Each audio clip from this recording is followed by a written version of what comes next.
if it wasn't discrimination.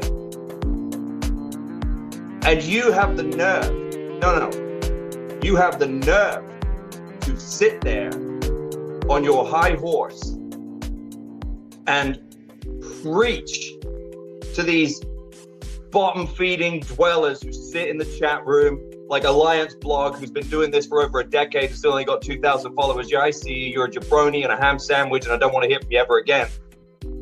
About what the NWA is supposed to do. This is what pro wrestling is supposed to be. This is what the NWA is supposed to be. No. You don't tell anyone what the NWA is supposed to be, and you certainly don't lecture me about what the NWA is supposed to be. I made the NWA. This is Lois Rain here, and I'm advising you to do yourself a favor and watch the Alliance Guys podcast.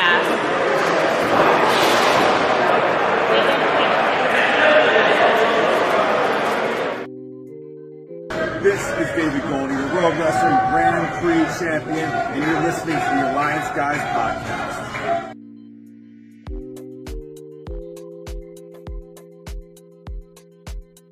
Building an alliance. Will you join us?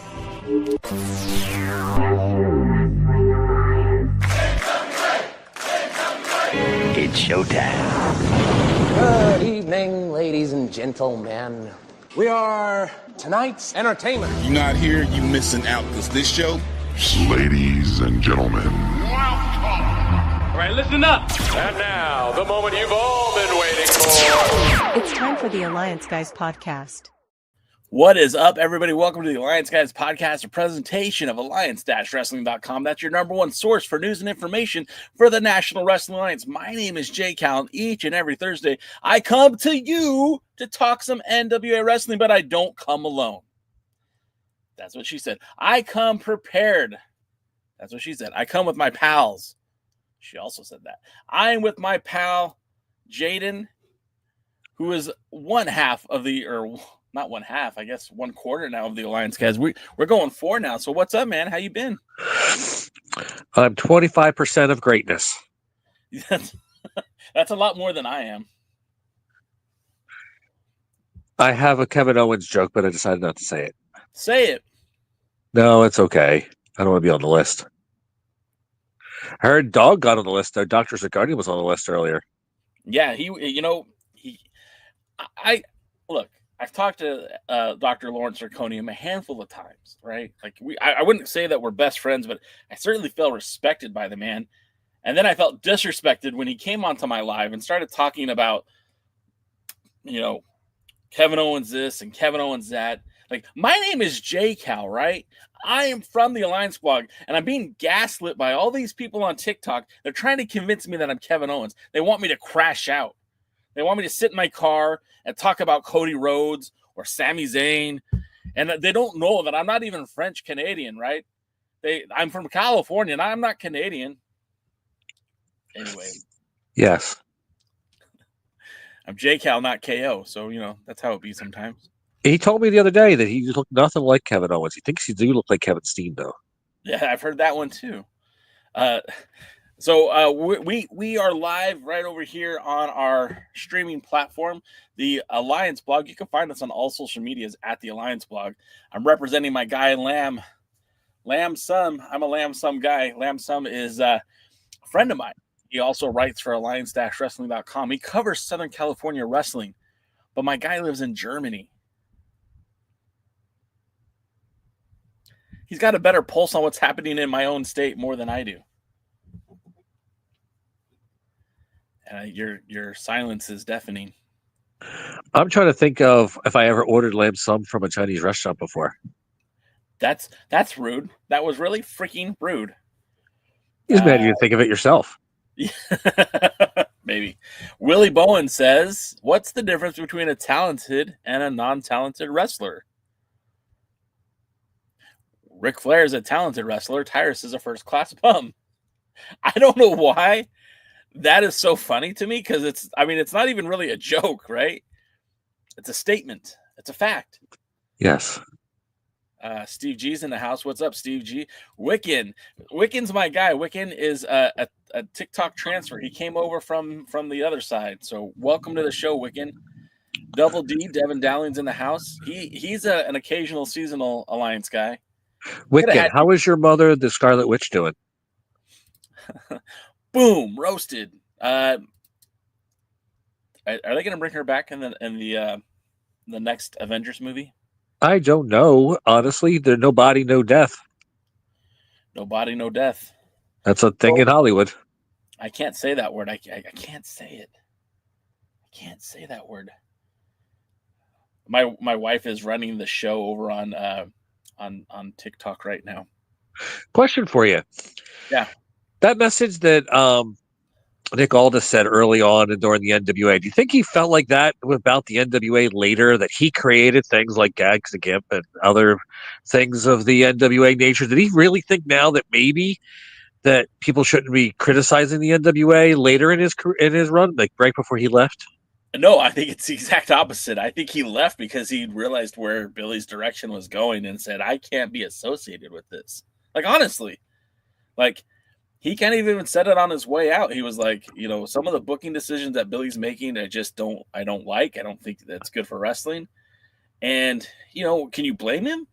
Like, we know who Gags the Gimp is under the mask. And I actually like him as a wrestler, but I hate the gimmick of Gags the Gimp. I think, especially in a promotion that, the NWA should be paying homage to the original NWA, should be going after the families, right? It shouldn't be going after, that 18 to 49 demographic. I feel like going after the families would be where you'd win, especially, WWE's kind of creeping in back into that less than PG era. I feel like if I was the NWA, I'd be doubling down on the PG stuff. And no, I think Aldis was very disappointed with the direction that Billy was heading. Do you still have less than 2,000 followers? No, absolutely not. I mean, right here even on TikTok, your boy's well over 3,000, and on YouTube, over 6,000, which is more than Nick Aldis on YouTube. So suck it, Aldis. Do you think he actually likes ham sandwiches? Yes, that I do. Okay. There's jokes to be made there, but no, we're not going to do that because we're on TikTok right now. But yeah.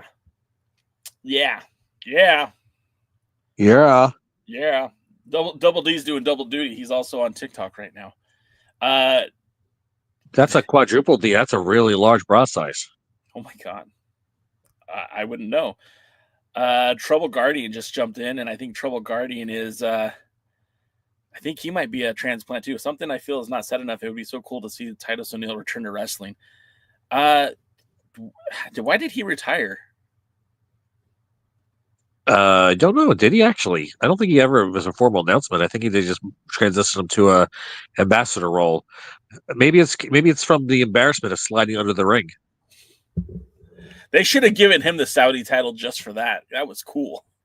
Now Wiccan is a true blue NWA fan, and he asked the question, and I'm going to pose it to you first. Which NWA territory holds the most sentimental value to you, and why? Modern or old school? I'm thinking he means old school. I grew up watching Jim Crockett promotions, but I've been finding myself watching a lot of Continental and Memphis. Memphis has been multiple, AWA, NWA by themselves. Yeah. But I find myself watching a lot of them as I get older. I watch Central States, but that's because I'm a bit of a masochist. Yeah. I do really like most of Pacific Northwest. Again, it's different, but I like that because they weren't the biggest territory. They weren't the most prestigious territory, but they had to do what they do to survive. So they had to be creative. Of course, Texas was great too, especially when it was NWA. It doesn't matter what, world class or high or Houston or the Guerreros or the Funks. Each one is distinctly different. But I guess if I have to go sentimental, it's got to be Jim Crockett Promotions because, again, that's the most of the NWA I had. I also love Florida, too. Yeah. So what did I leave out? You forgot about Don Owens in the Pacific Northwest, and you forgot. I did say Pacific Northwest. Remember, I mentioned how it was a smaller territory and they had to be creative. I guess I missed that. I heard you say they were a smaller promotion and they had to be creative, but I thought you were talking about Central States. No, they were just horrible. I guess for me, because I am a Southern California kid, 46 years old, still calling myself a kid. Like for me, NWA Hollywood, right? And one of the cool elements that the NWA Hollywood had is because it was on the West Coast, a lot of the talent from Japan would fly in. You know, they would either have a layover in Hawaii, wrestle a match or two there before coming to the States.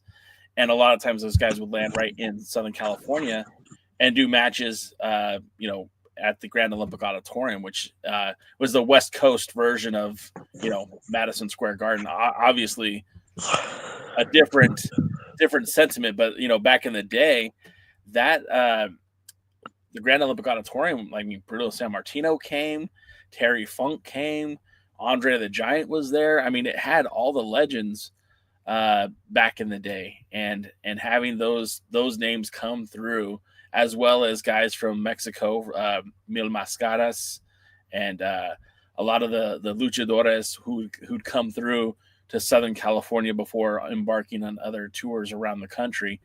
And then, you know, like John Tolos and Classy Freddy Blassie, you know, that feud was one of the most bloodiest feuds and one of the biggest gate earners of their time. Like, and that record was only broken within maybe in the last like 20 years. And I think it was a WWE event, but you know, that was such a hot feud, Tolos and Blassie. And then, you know, obviously too, I mean, Gorgeous George spent a lot of time out here as well. So there was a lot of stuff happening in those days. That NWA Hollywood territory was always really cool. And like, I missed it. Like, I didn't grow up with it because by the time I was watching wrestling about 84, 85, they were pretty much done. They had closed the doors. At that point, LA had kind of become like a WWE territory. Occasionally we'd get AWA matches out here, but not often. But that was kind of it for me. If anybody is interested in the history of Southern California or California wrestling in general, San Francisco, Los Angeles, and everything in between, go out and try to find the Freddy Blassie book. I got that not expecting anything. I was not a Freddy Blassie fan from the WWF. I like the Pencil Neck Geek song, and that's probably the only thing I could honestly say. And the only reason it was on my Dr. Demento anniversary album CDs. And so I had to listen to that a lot. But that book, I became a Freddy Blassie fan because of that book. It's excellent, excellent reading. I recommend. It's probably out of print, but I'm sure you can find copies of it somewhere because it wasn't a very popular book, but it was, you know, there was quite a few copies. If you can, go out of your way to read it. It's very good reading. It is out of print, and because I have looked for it, and unfortunately I don't think I'm going to find it, which is a bummer because, again, that would be a book that's right up my alley. I'm here for that, and unfortunately I won't get to see it. You know, next time you come to Jersey or Philly, let me know. I'll let you borrow it, and then you'll give you an excuse to come back for another time to bring it back. Oh yeah, or I mean, we could just send it in the mail, right? I don't like sending books in the mail. There's a thing I've had every time I've ever sent or got a book in the mail, unless it's from Amazon, which pretty well protects them. I don't care what I do or how it's been sent to me, something happens to the book. That's fair. It seems to be a curse of mine where unless I get it from Amazon, even if I get it from like another book company or Barnes and Noble or anything like that, I've always had issues with books in the mail. You know, one of the things that every year, you know, when you make a New Year's resolution, the one thing I always say is like, I want to read more books. I want to get back to reading more books, and I never do. And I feel like reading is fundamental, and I don't pick up enough books to read. And I recently got some. I have some good books here. Like, my wife got me. Hop on Pop, right? Huh? Hop on Pop. Yeah, my wife got me this one called Swimming with Piranhas, which was Howard Brody's book, and I really wanted to get to that one, and I haven't picked it up yet. And then, Friends with Vinnie, the Fixer. Yeah, Vinnie the Fixer. Vinnie Barry, what's his called? Wrestleville podcast. He wrote a couple of books too, and I really wanted to read those as well. I did read the chapter on Damen Wayne, but I mean, to be fair, I probably could have written that chapter on Damen Wayne. But yeah, I really do wish I had. Don't swim with piranhas, Double D says. It's probably not a good idea to actually swim with piranhas, but I think that was a great title for a book in describing an era of pro wrestling where it was very cutthroat. Can you bring that book up again? I want to show the cover. I want to make a point. All right. That's a shark. I just want to make sure I was like that. Shit. I would talk shit about Howard Brody, but he's passed on, so I don't feel like that'd be appropriate. I liked Howard Brody, and that book's an excellent read. I've read it myself. It definitely gives you a lot of information about the not so glory days of the NWA. Well, and Brody was he came on the podcast. I don't know if you remember. That was one of the episodes that I lost, and I hate the fact that I lost it. When we transitioned from Blog Talk Radio, we lost a couple of the interviews that we did, and that was one of them. I was so bummed out. Who's Damen Wayne? You're fired, Devin Dowling. Yeah, I left it on the screen for you to read. Damen Wayne was known affectionately as uncrowned NWA World Heavyweight Champion. Yeah, he was Mr. Mid-Atlantic. He was the badass out of the Mid-Atlantic. Coming out of Virginia, had several really, really good matches with the then NWA World Champion Scrap Iron Adam Pearce. Maybe one of Pearce's biggest rivals that first year that Pearce was world champion. Then, he would go on to hold the North American Championship. I believe he beat Drew Onyx for that title in Las Vegas at a show that I was supposed to go to, but I couldn't get out to that event. And then he'd go on to win the NWA national title, as well as he would win territory titles as well. He was as you are very familiar with, he was a Dangerous Adrenaline Wrestling Gladiator champion when they were a part of the NWA. He would later go on to hold the NWA World Tag Team titles, and initially was supposed to go to Japan to defend those titles, but that didn't happen. I don't think he won them. I think he won every belt, but he was supposed to win them in Japan. Oh, he didn't win them?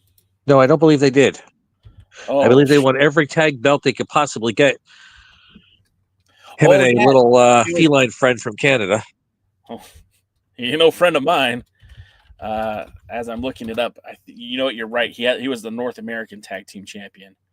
Nope, didn't win them either because the what's it called? Wouldn't lose them or give them up. But he did help like the U.S. and the. Oh yeah. Okay, you're right. My bad. He was the NWA United States Tag Team Champion with Lance Erickson, the Mid-Atlantic Tag Team Champions with that same person, the Southern Tag Team Champions with that person. But you're right, did not hold the actual North American tag titles. They tried. I tried to help them. Yeah. I tried to see if I could, facilitate something on that with, Dr. Zirconium did too. He was a 3-time NWA national champion.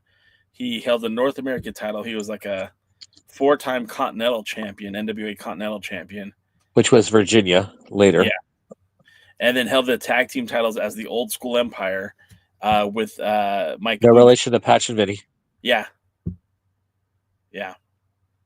And he was an NWA Virginia 2-time champion as well. So a lot of NWA titles. And of course, the reason why we bring him up so frequently is he was part of the it was supposed to be an 8-man elimination match that happened in the Dangerous Adrenaline Wrestling Gladiators arena. And at the last moment, Bruce Tharp injected another component to the match, bringing in the Tokyo Monster Kahagas, who would...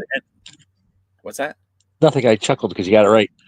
I got it right 9 times out of 10.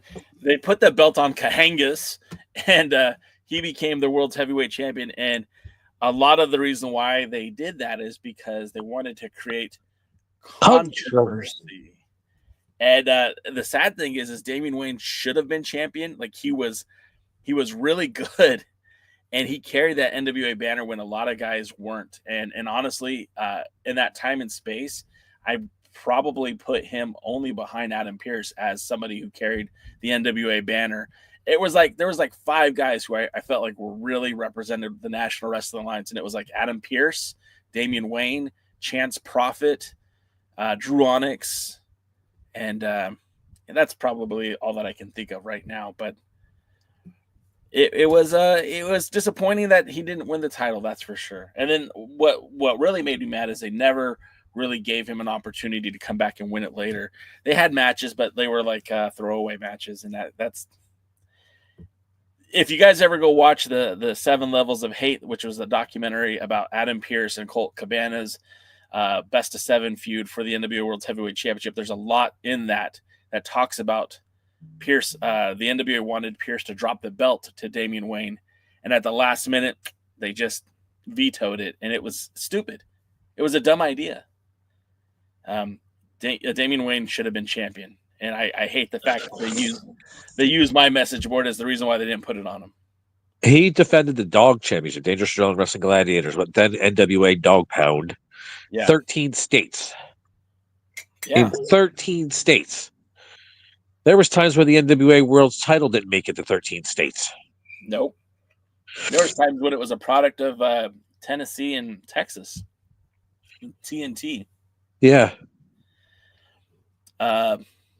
Let's see. Now there's some comments and I want to get to them.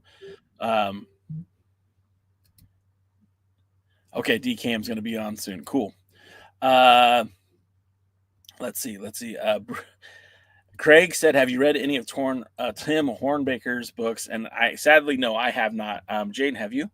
Yes, I have read a couple.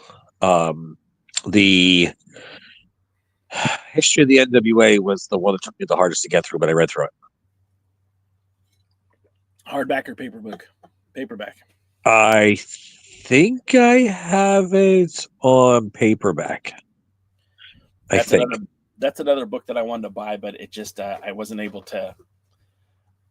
There was a time when I was a huge fan of wrestling and I didn't have any money, and now I have a little bit of money, but like I don't have the time. You have time or you have money. You don't usually get both. That's why I don't have more tattoos. Yeah, I mean, that's honestly like this one I got this year, and my wife paid for it. I either have time or don't have money. Yeah. Usually it's the money part. Honestly, at this point, it's both. Double D said, "Not trying to be funny. Only Wayne in wrestling I know of is Nick Wayne." Yeah, I mean, he is a different variety, different Wayne, different family, but yeah. Yes, he's no relation. Wicken says, "What role do you think the NWA played in shaping the evolution of professional wrestling as a whole? Love making you guys think." If it wasn't for the NWA, professional wrestling wouldn't be like this. At the time, it was a bunch of regional promoters trying to fight against each other, and they decided to work together, and in 100% of monopoly, no matter what the NWA tries to claim. They use it as a stranglehold to put the champion and have a touring champion, one world's champion around. Yes, at the time there was no AWA title. Yes, at the time there was no WWF title or WWF. They both split. No matter what you want to say, the AWA title split off from the NWA title. I know there's the whole thing like, oh, whatever. No, the whole reason that the first champion was Pat O'Connor is because he was NWA champion at the time. He no-showed a match against Vern Gagne that wasn't actually probably ever scheduled, and that's how the AWA title started. Same thing for the WWF. Again, though, they were the major league. They were the governing body of professional wrestling that held a stranglehold, and because of that, the high quality of professional wrestling was protected, and we didn't have a bunch of outlaw mud show, shit show garbage that we have right now in professional wrestling, and that's why we have people who think that dance routines and everything else, because unfortunately, with the lack of regulation of professional wrestling and a long strong hold over professional wrestling that the NWA used to hold, we have to deal, and state athletic commissions that weren't as corrupt as they later became, or non-relation at all. So much garbage that people who think they have some tax money and don't want to pay wrestlers become wrestling promoters out there, and that's why we have so much drizzling shit, and wrestling is such a destructive. And don't ever believe, first of all, anybody who tells you competition's good for business is a moron. Competition's not good for business. innovation is good for business. Now, if there is a lot of innovation and control and high quality products, if you have a bunch of garbage competition, it actually does significantly more damage to a industry, no matter what it is. If you have something that actually hurts your industry, gives a bad reputation, it does more damage and becomes a negative. And so all this stuff that people consider competition, like independents and garbage shit promotions, and people who can't wrestle and make a way to cover the fact that they can't wrestle or they can't get over, or they look like they haven't been to the gym in their entire life, or they look like a bunch of cheerleaders that need to be shit on and thrown into a trash, and what do you call it thing, a wood chipper, and don't belong in the wrestling business. Wrestling is not for everybody. Wrestling is everybody as a fan, but wrestling is not for everybody inside that ring. People don't have to be in wrestling. They shouldn't be in wrestling. And then when the gatekeeping was in there was a reason, because it kept a lot of people who don't belong in there. And yes, occasionally some assholes sneak in, like what was his name? I just had it before I went to go think of it, but he tried to expose wrestling because he didn't have the talent to get himself over and wasn't able to get into things. But yeah, you really just needed that, and NWA provided that stability and that ability to keep that garbage away so wrestling can stay strong. Amen. Point for cake. And then the Devin Dowling said, shout out Joey Janela. If Joey Janela's not even you know what? I was not a Joey Janela fan. Yeah. But there's way worse than Joey Janela. A lot worse. He's only middle of the line. If he was the worst you got, it still would be great. But there's so much out there. Our pal Luthez piped in and said the NWA kept the riffraff out, promoters and wrestlers alike. Yeah. There's truth to that. There's some more comments I want to get back to. So let's I'm going to scan up a little bit. Hope I answered your question. I think you did. Like, what more can I say to that? Yeah, the NWA made it so that wrestling could be treated unilaterally everywhere in the country, and it quit being so much as a carny spectacle and more of a show, and more of a treated with a little bit more respect and dignity. Not a lot more, but a little bit more, and it became a different sport. And again, you had, as Luthez said, you kept out the riffraff, the people who were not, detrimental to the sport were not allowed in the sport. And here's what some people don't know. If it wasn't for the NWA, women's wrestling wouldn't have got a real good start. Women's wrestling was considered very lowbrow and kept away a lot. The actual strength of the NWA helped get the NWA and women's wrestling treated as a major attraction. Yes, the movie, which is still a good movie, I do like it a lot, but Queen of the Ring did over dramatize and make the importance of women wrestling seem much bigger than it was, but it was a big factor, and it wasn't until Fabulous Moolah got her grips on it and screwed it up that women's wrestling was a big factor in professional wrestling and taken seriously and very treated like a lot more of a sport. If you're a fan of women's wrestling, the NWA, if it wasn't for that, they may not have reached the heights that it did, even though, again, selfish people with who don't want to do what they need to do to be actual women's wrestlers and rather whore and pimp out their women, got involved and monopolized it to keep the money for herself. But before that, the NWA did put a lot of interest and credibility and accessibility to women's wrestling. Okay, so real quick, let me reset. This is J-Cal. I'm doing a podcast live stream with my guys Jaden, and now we're being joined by DKM, who is affectionately has the Vinnie Vegas championship belt as his icon. Welcome to the show, DKM. How are you, sir? You're so weird. Every time I look at that belt, I just see Vinnie Vegas with red horns in his head. I'm trying to figure out. I can't see that at all. How do you see that? That's all I see when I look at it. It's Vinnie Vegas's face. Like the bottom part is like the sunglasses, right? Where the star is, that's like his mouth, but it's a goatee. You don't see that at all? Nope. And the jet black hair on top? Nope. Like, and then the ring is kind of like his forehead with the ropes kind of being the wrinkles in his forehead. You don't see that at all? Nope. Hey, Jay, I need to talk to you about some of the medications you're on later. Or lack of them. Maybe he needs to be on there. Hey, don't harsh my mellow just because you can't get creative like me, man. Because there's creativity and sanity, and it's actually very a thin line. But I think you've crossed over it and then build a house on the other side. What I really want to know is what the hell does any of that mean? So what are you guys yapping about? What am I yapping about, or what are we yapping about on the What podcast? were you guys yapping about for the first 30 minutes? We're talking about a little bit of everything. Honestly, we're just taking kind of questions people are fielding. And I was explaining the importance of the NWA and how if it wasn't for the NWA, wrestling would have never been as big as it is, even though a lot of people complain. Still don't see it. Okay. look just at DKM's title belt. Yes. Okay. Are you telling me you don't see that? No. How do you not see that? Was the dress blue or white to you, Jay? Oh man, I think it was gold, wasn't it? Hold on. I am looking at it a little bit different now. And okay, I sort of see what you're talking about. Yes. Sort of. That's a win for me right there. I'll take it. But I mean, it is like it's a win. It's like a yeah. Sorry, it's something funny. Really? I scared my wife, guys. I scared my wife. And you didn't even take your clothes off this time. If what you do is I'm squinting to try to see it, and I don't see it. If you just look at the part that's the ring. That's what I'm looking at. Only the ring. Okay. At the bottom, you can kind of see sunglasses. Sweet Vanilla, come here for a second. Oh, so you see the sunglasses? All right, I can see sunglasses under the ring. Okay. Okay. You know what? Now I hate to say it, but now I can see Vinnie Vegas. Damn it. The sunglasses did it. It was the sunglasses. Once I saw the sunglasses, then I was able to put the rest of it together. That's exactly it. Once I saw the sunglasses, I could see the Vinnie Vegas now. Does that guy's face not look like that belt? The bottom part. Right here. Sunglasses, beard, black hair, right? Black hair, sunglasses, face. Yeah. And then like the wrinkles in the forehead, right here. It kind of looks like a gas mask.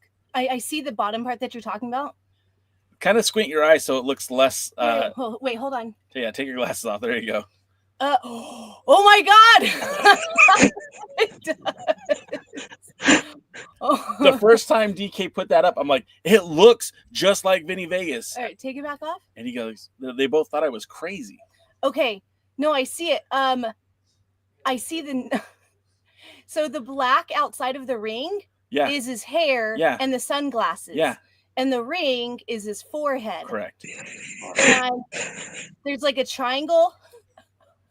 There's a triangle below the ring. That's the nose. Yep. And then there's like a black round thing. That's the goatee. There's a star. It is. It's the That was a little more of a stretch for me, but no, I see it. But I can at least see. My problem was he kept saying it, and I kept looking at the entire front plate. Yeah, until he mentioned the sunglasses part, I couldn't see it. As soon as he said the sunglasses, he popped right out. I'll give it to you on that one. We watched a movie a few weeks ago called Now You See Me, and who's the kid? The main character, the kid. He kept saying, "You're looking too close." The kid that played Lex Luger in the first Superman movie. Lex Luger? Lex Luthor. Larry Poffel? Anyway, he kept saying, "You're looking too close," and so that's what it is. It's you're looking. I don't know. I see it though. Okay. Is that the Magic movie? Yes. Okay. I didn't really like that movie. Not Magic Mike though. Not Magic Mike. No, I look at it actually. I think that looks like Kevin Owens. Son of a bitch. The belt doesn't look like Kevin Owens, but that weirdo talking about seeing Vinnie Vegas does. That's what I was talking about. You know, the weird thing about it is he does all this hype about not being Kevin Owens, but when Kevin Owens had a beard shaved close, Jay had a beard shaved close. When Kevin Owens grew the beard out, Jay grew the beard out. You know, there's pictures where Jay allegedly took pictures of Kevin Owens, but I never seen Jay in the picture with Kevin Owens. So how do I know he really took that? Yeah, that's a good point. Now, okay. And yes, Vinnie Vegas was Kevin Nash. Hold the damn phone here. But you know what? Now that look, it looks like Oz. You can kind of make the hat out of the top of the thing. Yeah. No, nobody has ever seen Jay and KO in the same place. No.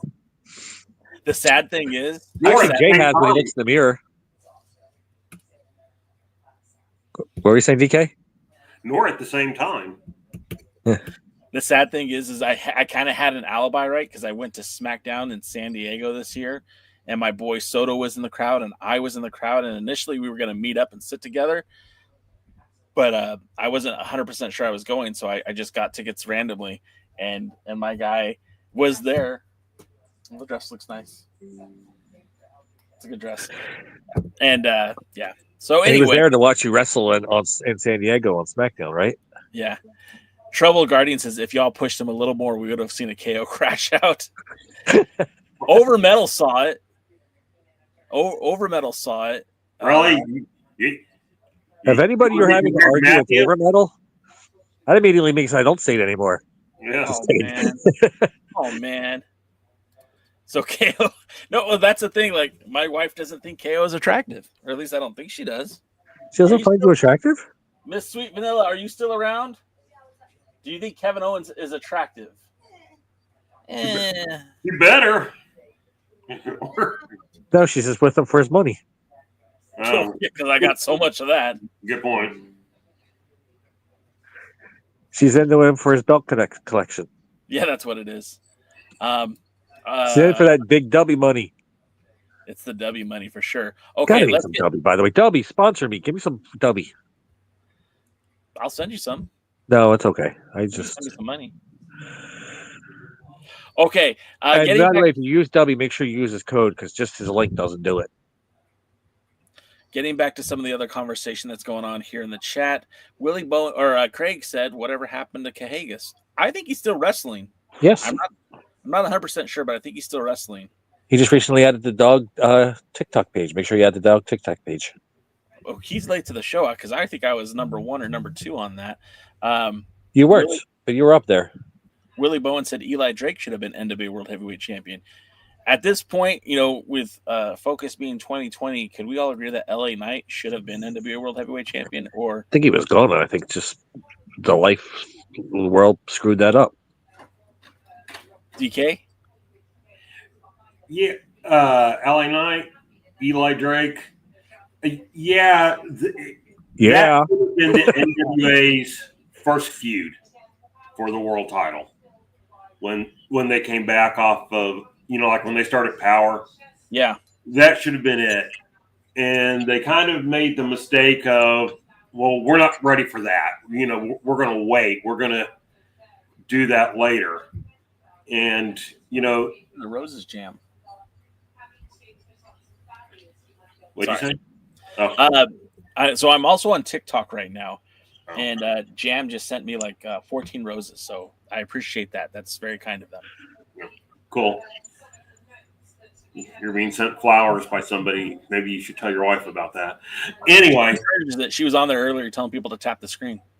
That being neither here nor there at the moment. LA Knight, Nick Aldis is proof that don't put off for tomorrow what you need to do today. Well, and then the terrible thing about all of that too, right, is like, who did they put him in a feud with after Tim Storm? That simmered down. They started pushing the whole Marty Squirrel scenario.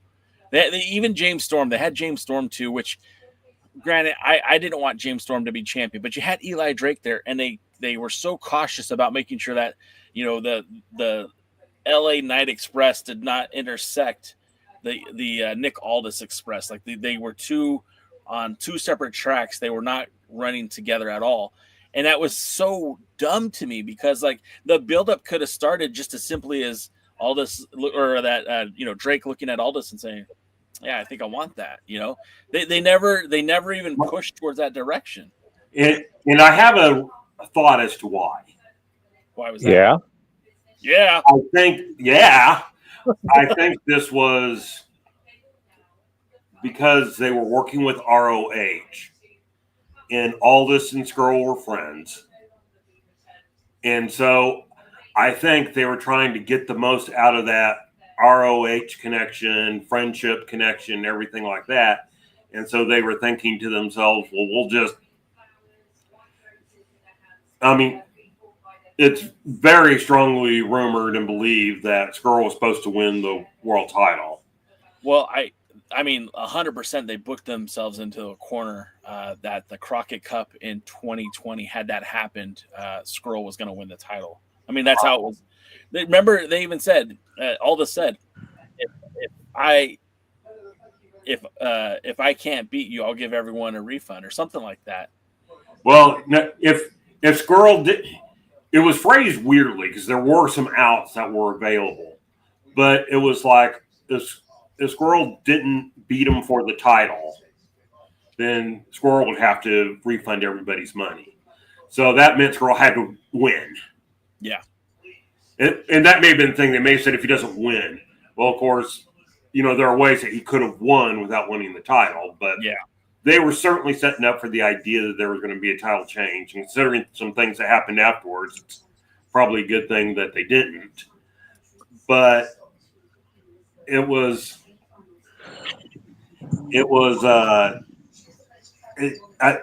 sounded like it was probably going to be another hot shot. And I think in the back of their head, they were thinking to themselves, we'll do Eli Drake, Aldis, after he regains the title from Squirrel. I think that was the plan. And I can understand that. Obviously, hindsight is better than, foresight. But that being said,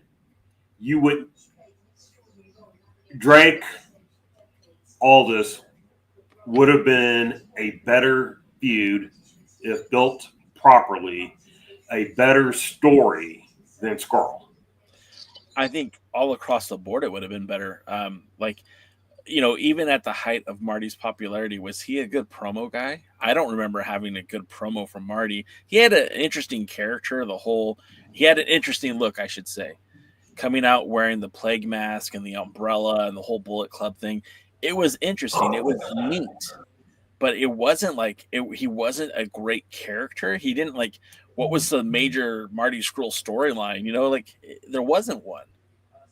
And that's not just in the NWA, that's in ROH too. I can't tell you what Marty Squirrel was so great at. And I know that they were about to put the ROH title on him, or maybe they ended up doing it. I don't remember, but no, they gave him a big title match, which I can't. Did it go to? That was at Madison Square Garden, wasn't it? Did it go to a draw? I don't remember. It either went to a draw or he came really close. The best thing that Marty Squirrel had going for him was it the 19 Crockett Cup when Bill and Ink won the tag team title? Yeah. And he and Aldis had a bloody match on that show. But it was a good bloody match. It fit, it wasn't a garbage match. And that was the best I ever saw Marty Squirrel look. He never won the ROH World title. He did win the ROH World Television title and the ROH 6-man tag, but never the actual ROH World title. So, yeah, I think you're right. I think he got pushed, but he never got it. Right. Now that I look at the belt, it also kind of reminds me of a scout trooper from Star Wars. I see that. Yeah, I kind of see that too. When you first brought it up, I kind of saw Dan Severn with sunglasses because of the hair and then the goatee. And then the more I looked at it, I was like, it's kind of like Vinnie Vegas, because Vinnie, when Kevin Nash was Vinnie Vegas, he always wore the sunglasses to the ring. You kind of look like Big Daddy Cool too, like Diesel. But anyway, how come it doesn't look like the Master Blaster though? Didn't Master Blaster wear a mask? No. Face paint. Did Master Blaster have longer hair? He had a mohawk. A mohawk. Okay. Maybe that's why. All right. The next question that was in here, Double D says, "How do you guys have time to read books? I just listen to audiobooks. That might be the way to go." Because what's in my head is better than what I hear in sound. And honestly, when people audiobooks, I tune them out. I start thinking about other things. I actually can focus better on a book. Actually, I do both, but I've done a lot more audiobooks recently because they just play automatically when I get in my car and drive somewhere. So, you mean you don't listen to Busted Open 24/7? Sorry. Can I make a confession? Yeah. I have never in my life listened to anything more than a clip here or there of a Busted Open show. I've never tuned in live. I've never been through an entire show. I know absolutely nothing really about them other than some wrestlers tend to make announcements there. I actually do watch or listen to it. I have Sirius XM in my truck, so when I go to work, that's the show that I listen to the most. Like my presets are like the Pearl Jam radio station, the 90s alternative station, and Busted Open. And that's kind of what I listen to. And I mostly disagree with the hosts. I tend to, believe it or not, I feel like Tommy Dreamer's probably the smartest guy out of the bunch on that show. Oh, that's like being the nicest guy in prison. Fair. But he makes a lot of sense on what he talks about. Sometimes Bully Ray says some smart stuff, and sometimes he just says the most idiotic things ever. And so it's a mixed bag. Our friend Pollo's been on the show once or twice, and DKM, your friend Denise Salcedo, she's like the Saturday host, and she does the TNA post show on Thursday nights too. I haven't seen one of her things since she left Wrestle Talk. Well, there you go. All right, back to NWA topics. Craig S. says Colt Cabana together with Adam Pearce carried the NWA throughout 2011 and the first half of 2012, in my opinion. Do either of you debate that? Do either of you have a separate take, a different take? I say Adam Pearce did, and Colt Cabana was just keeping it warm. Colt Cabana, I'm not as big of a I don't dislike Colt Cabana like more than hold on, Terry Charles is freaking English. I don't dislike Colt Cabana as much as other people seem to, but I don't think he was as big of a positive cheerleader for the NWA as Adam Pearce was. He was a name that they did because he's got a lot of people heard of him outside because he was able to cultivate his own audience. But I don't necessarily think that he brought or kept that audience with the NWA. Yeah, I kind of see where he's going with that. I've always been indifferent to Colt Cabana. I didn't love him. I didn't hate him. I felt his first title win that Marquez and NWA Hollywood did that build up perfectly. Yeah, I agree. Yeah, and I think they made, not just in the hindsight reasons that we know, I thought they made a huge effing mistake not giving him a decent title reign the first time. Agreed. And I think they did a similar thing to him, what they did to Trevor Murdoch. Great build up, and then absolutely nothing follow up. Yeah, very poor follow up, and then losing it, and then obviously you can look back and what happened with Sheik and go, oh yeah, that was a big mistake. But even if it was just a mistake taken, even if Sheik had gone on to lose to Adam Pearce the way he was supposed to. The only thing where I tended to find, we're going with Jaden, I feel like Pearce was a bigger pusher of the NWA and him as a entity, as kind of being one and the same. I am the NWA World Champion. And this is based on a couple of conversations I've had with a couple of people. Cabana was more like, I'm Colt Cabana, and I also happen to be the NWA champion. And so I think there was a difference in how they approached it. But yeah, I feel the big mistake was not giving Colt the chance to run with the title when he first had it. The second title change wasn't well done. It was too fast. There was no big build up. Pearce turned on him. He won the title like the first match. There which led to the 7 levels of hate. which 7 Levels of Hate would have been great if it had taken place over a month. It was over a long period of time. It kind of stagnated the title. Cabana didn't do anything with the title really the second time that wasn't part of the 7 Levels of Hate. He had 1 or 2 other title defenses outside of it, whereas Pierce was defending the title all the time. So, I mean, I see where the statement comes with, but no, Colt Cabana did not carry the NWA together with Adam Pearce. Adam Pearce carried the NWA, and part of that was with Colt Cabana. Yeah, I guess if I was could look at that statement, I would correct it like that.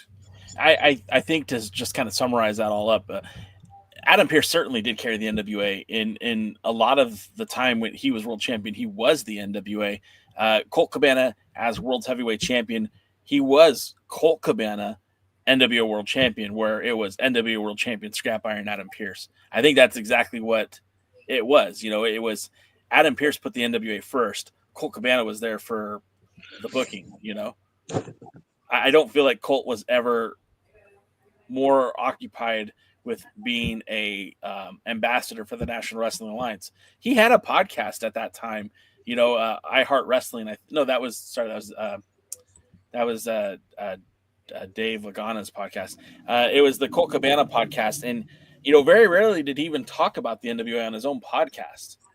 And that to me was like, what are we doing here? You know, like you literally have a vehicle that so many wrestling fans at the time were listening to, and he would just casually mention, "Oh, I have an NWA World Title match this week."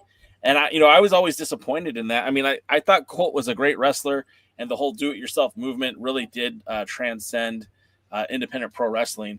But I feel like they really missed the ball. He missed the ball by not putting more emphasis on the NWA, and I feel like the NWA reciprocated by not really putting a big emphasis on him when he was world champion.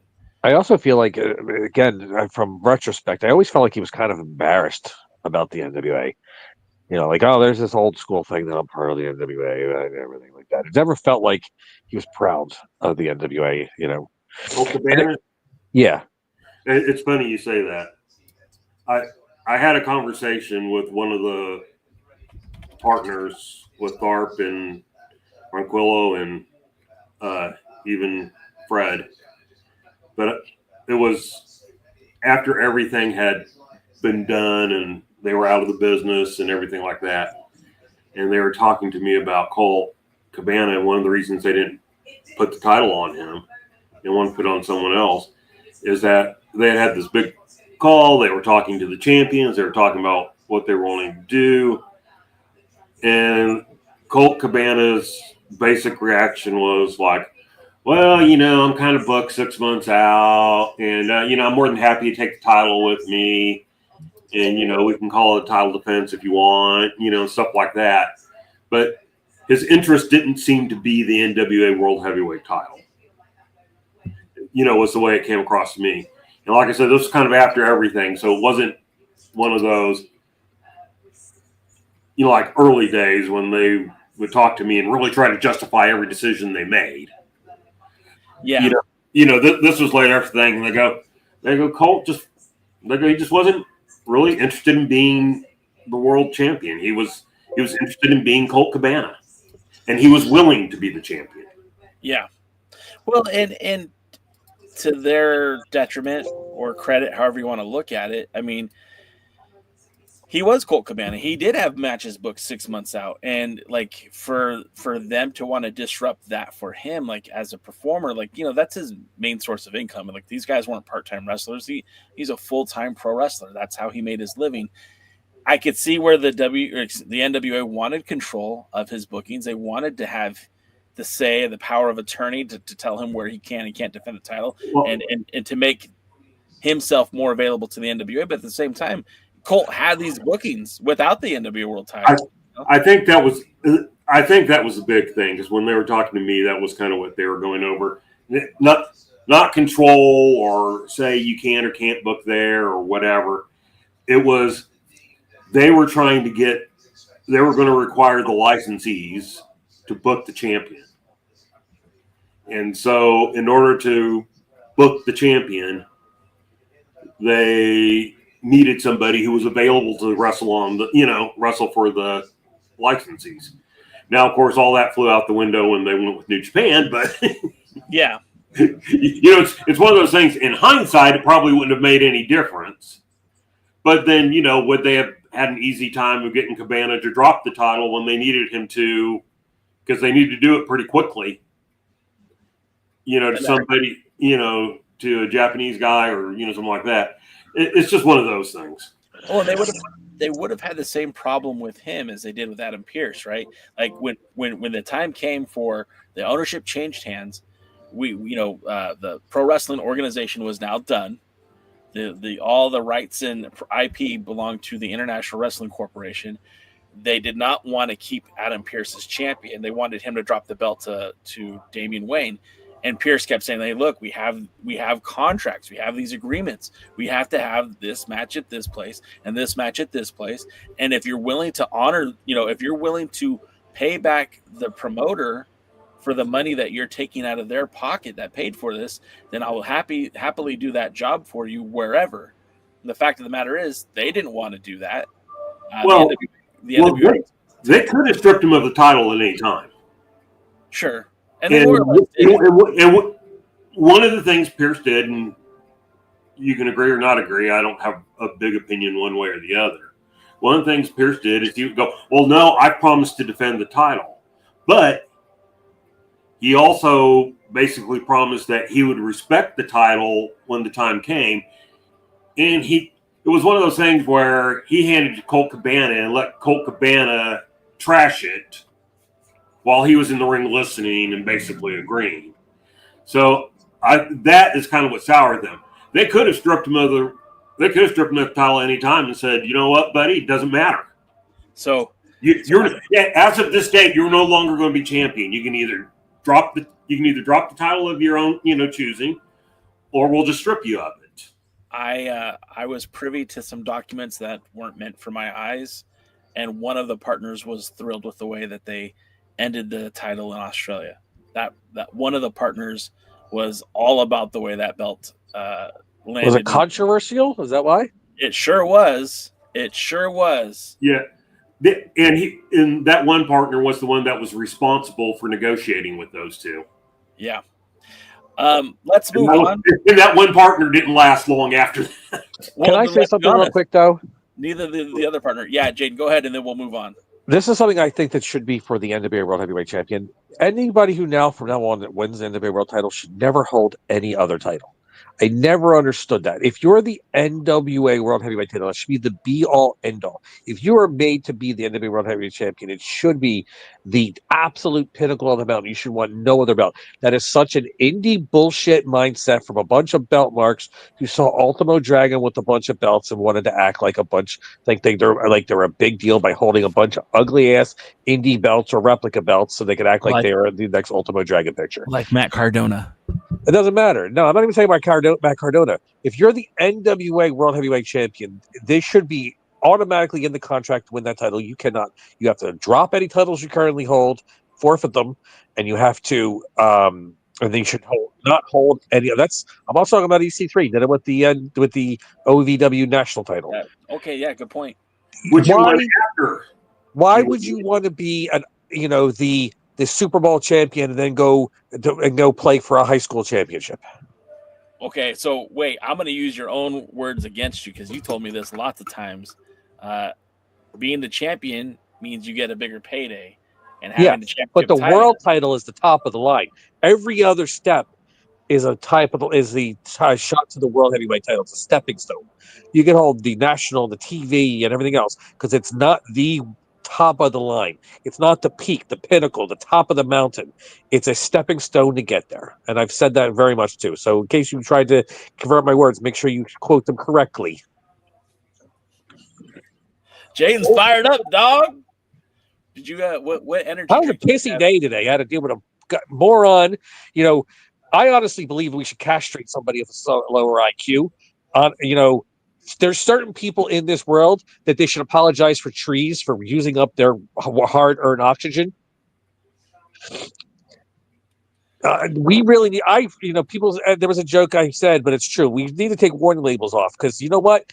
People need to take their hair dryer into the shower with them. There are some. These views expressed are the views expressed by Jaden. No, this is 100% me, and I don't care if you like it or not. There's a reason abortion should be legal, and I also don't believe in pre-birth abortions. At this point, I believe in post-birth abortions. Okay. Let's not use that terminology because I still like to be on monetized the platforms that I'm on. Yes. Winner. Hey, real quick, changing the subject a little bit. We finally have a match announcement for the 77 anniversary show. In fact, we got 2 of them today. I don't know which one came first, but Overmetal points out the Big AT versus Rich Swann officially announced. We have posters, we have graphics, we know it's official. We've got Natalia Markova challenging Kenzie Page for the NWA Women's World Championship, affectionately called the Burke over there. Good. I hope Natalia wins it.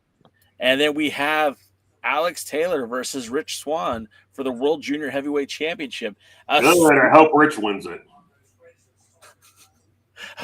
Well, that's okay. So let's be honest for a minute, right? In terms of superstars, wrestlers that transcend the NWA, like when was the last time we had a junior heavyweight with the notoriety of Rich Swann in the NWA? Was it Homicide.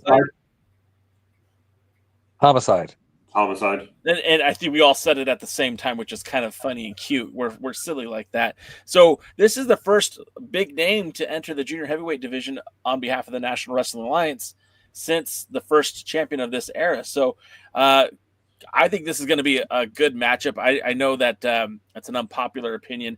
I liked Alex Taylor as World Junior Heavyweight Champion. I feel if he defends it. Well, that's the problem. He's been a victim of bad booking, right? Like they're putting him in the World Junior. He's a World Junior Heavyweight Champion, but yet they spend more time having him wrestle in a tag team with Kerry Morton, which I'm all right with them being a tag team champions too. But like what you just said earlier, if you are a world champion, you should not be holding multiple championships. You are the World Junior Heavyweight Champion. Your responsibility at that point is to represent the National Wrestling Alliance as its premier junior athlete.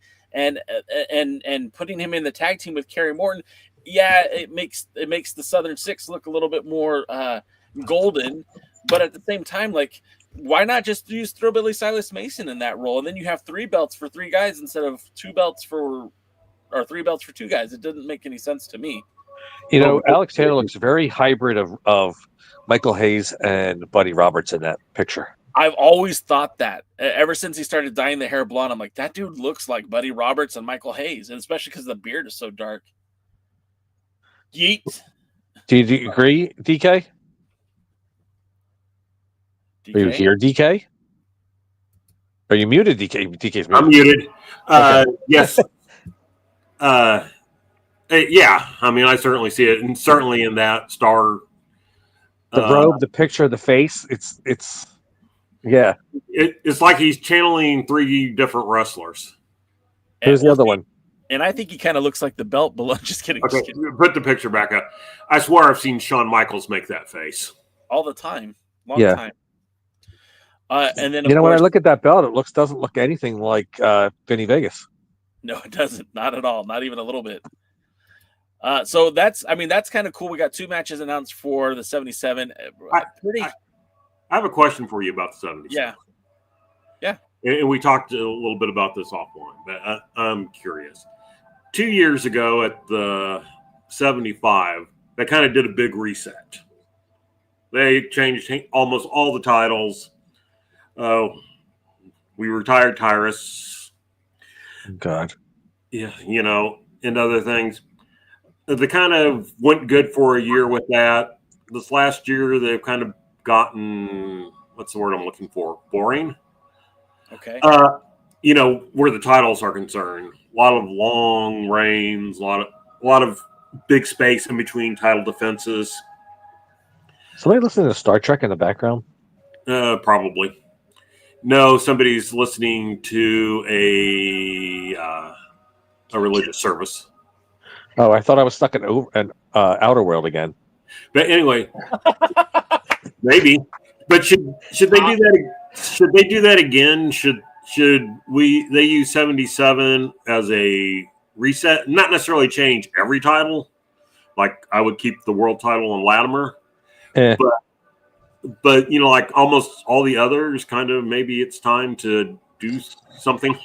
Can we name the titles and then I'll tell you what I would do? I would love for you to tell me what you would do with the titles. World title, put it on Silas Mason. TV title, I have no problem keeping it on who it is right now. Assuming it's who I think it still is, and that's You can say it. I can't remember his name. That's why I'm trying to stall. Brian Idol. Brian Idol. Whatever. Brian Idol's fine. TV title, whatever. U.S. tag title's fine. Who are the tag champs right now? Murdoch's. Murdoch's needs to lose them. Okay. I like them as a team. But I think they need to lose them. Who they lose them to? I hope nobody's going to say this. The fucking slime balls. You could say the F word. You just can't say the other words that you were saying earlier. Like those are no-nos. You can cuss. Yes. So the F and slime balls, I don't think they should be on them. I really don't even know who's a good challenger at the moment. Probably, honestly, they should put them on the War Raiders or whatever they're called. The Viking. Who? The Immortals. The Immortals. Yeah. Who won the Crockett Cup, by the way? Yes, they should put them on the Immortals. We knew that, but you're not supposed to tell anyone that. Just kidding. No, but interesting. No one who's ever won the Crockett Cup has gone on to win the world titles. Villain Enterprises won the Crockett Cup and the vacant titles with it. Didn't the Murdochs win the Crockett Murdochs did. Yeah. I forgot. Because it wasn't the year that they won it. They won it like, I don't know, maybe later. Yeah. I see. It's been so long with them. Which, by the way, I'm ready for the title to change hands, but I don't have any real issues with the fact that Murdoch's has held it as long as they're probably the one team that you could be like, well, yeah, they fought all the competition. They are a very believable tag team. They're still doing something good with both of them. But yeah, I think and there is a slight alteration coming, so that could freshen them up. They drop about 8 or 9 pounds of dead weight. Yeah. We call that unalive weight. I kind of agree with you. I think they won the Crockett Cup, then the tag titles, if I'm being honest, because I think they won the Crockett Cup in 23, and then they won the tag titles, I think, at the anniversary show that year, if I'm not mistaken. But yeah, I would think the Immortals are good challengers for them. What other titles is there? Is there still national champion? Who is the national champion? Mims? I don't have a problem with Mims holding it, but if Mims loses it, I wouldn't be heartbroken either way. I think he probably should hold it a little bit more, but maybe get a good real feud that's not Maxi Impaler. The women's TV title and tag, I'm happy on who they are, actually. I know people don't like the champ thing with Nieves, but if I had to, I think she's a very good representative of the women's champion, TV champion, and I like the tag team a lot, especially after seeing them in the Crockett Cup. Oh, they Tiffany Nieves and Valentina Rossi work as a tag team, and if you guys have seen them on X, I mean, what I really like about them is they look like a tag team, right? They're not just two people thrown together, although they were just thrown together, but they generally look like a tag team, and I know it makes sense, but it doesn't make sense, and you just have to trust me on this one. They look like a good tag team. And they remind me of the Iconics, who weren't originally the tag team, and all of a sudden they just meshed so well together. Yeah. I have a question for you where it comes to Tiffany then. Okay. I did see the match where they won the title. I haven't seen anything else. Okay. So right now, you got to make a decision. Okay. For the next year. Okay. Tiffany can either be a singles wrestler or she can be a tag team wrestler, but that's it. She's either got to commit to the tag team or she's got to be on her own for the next year. Just 1 year. If you're asking me, I say tag team all the way. I agree. I concur. And there's not a right or wrong answer. I'm just curious as to what you see. I like to think that some of the parts, it's the New Age Outlaws where the sum is greater than the parts. Oh, I like Nieves as a single. Yeah, I think Nieves is great as a single, and I think there is a time and place for her to become NWA Women's World Champion. But right now, I feel like there's more stories to be told with her as a tag team wrestler, and she finally has a decent partner. They put Reka Tahaka with her, not a good partnership. And then she failed to find kind of a good partner. I think they even teamed her with Miss Star at one point, and that was just not a good team. they put her in the ring with Valentina Rossi, and they gelled. And I feel like that's the NWA. If you're going to have a women's tag team division and you're going to have tag team titles, then you need to have a solid set of champions. And right now that's TVMA, and the TV title could really be on anybody. Like if Kylie won the title, if Kenzie were to go and win the title, if she loses the world title, whatever they do with that TV title is honestly, that's a less important championship at the moment. And I feel like that would be a smarter move for the NWA to put to keep Tiffany Nieves and Valentina Rossi together as a tag team. Now DK listed, Jaden listed his champions if this was like a soft reboot at the 77. DK, I want you to tell me who you think should be champion in those. Can I get the last two real quick? Oh, did we not get the last two? Go ahead. Well, the last two are the ones where they're actually been announced. I do think it's time for Markova to win the women's title, and I have no problem with Rich Swann winning the junior heavyweight. Okay, now DK. Let's go, DK. All right. Looking at 77, I would keep the title on Latimer for now, but this should be the start of that Silas chase. Okay. This should be the start of Silas really strong going after that title. And then